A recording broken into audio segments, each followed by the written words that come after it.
Hello, I'm Dr. Gurung. I'm a consultant psychiatrist.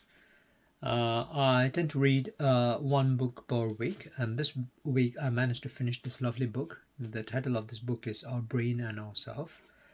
This book was written by a neurologist, Dr. Husain, who currently works in London. There are a couple of things which I really like about this book. While reading this book, it gave me an opportunity to see the cases that he have presented in this book through the eyes of Dr. Hussain. Altogether, in this book, there are 7 cases which I find it quite interesting, and I can also correlate my own experience of seeing my own patients. There were altogether 7 cases, interesting cases that he have presented in this book. The topics of the interesting cases that he have covered was basal ganglia injury.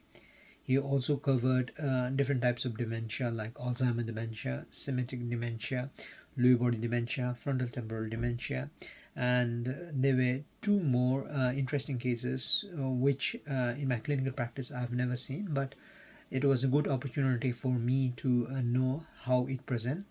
Number one was something called facial agnosia, which is a Balint. It's also known as a Balint case. And when he tried to explain those cases, he also went to the historical event and from where it was first published in the paper, which I find it quite interesting.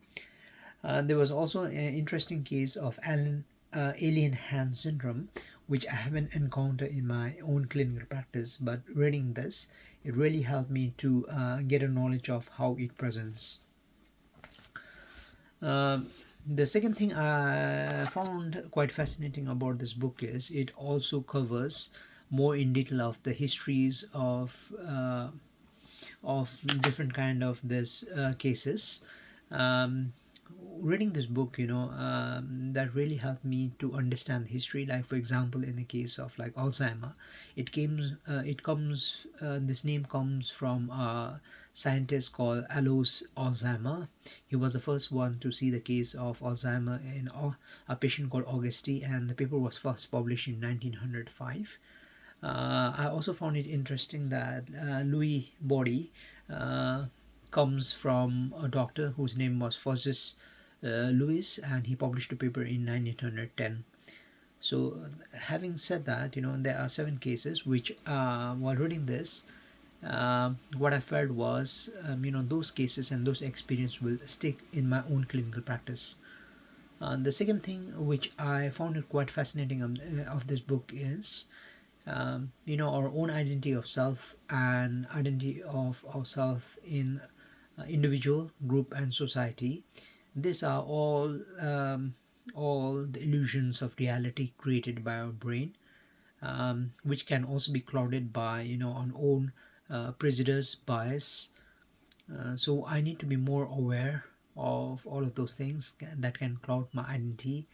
And the identity also is closely related with the group that we identify, and it also takes a bit of a moment to understand the dynamic in the group if we are well aware of a chosen identity which is created by our brain. So that is the thing with this book. So I'll be reading a new book from tomorrow. Thank you very much. It was a good thing for me to reflect the things which I have learned in this one week reading this book. And this is a book that I will highly recommend for people who are interested in neurologist or a psychology. Thank you very much.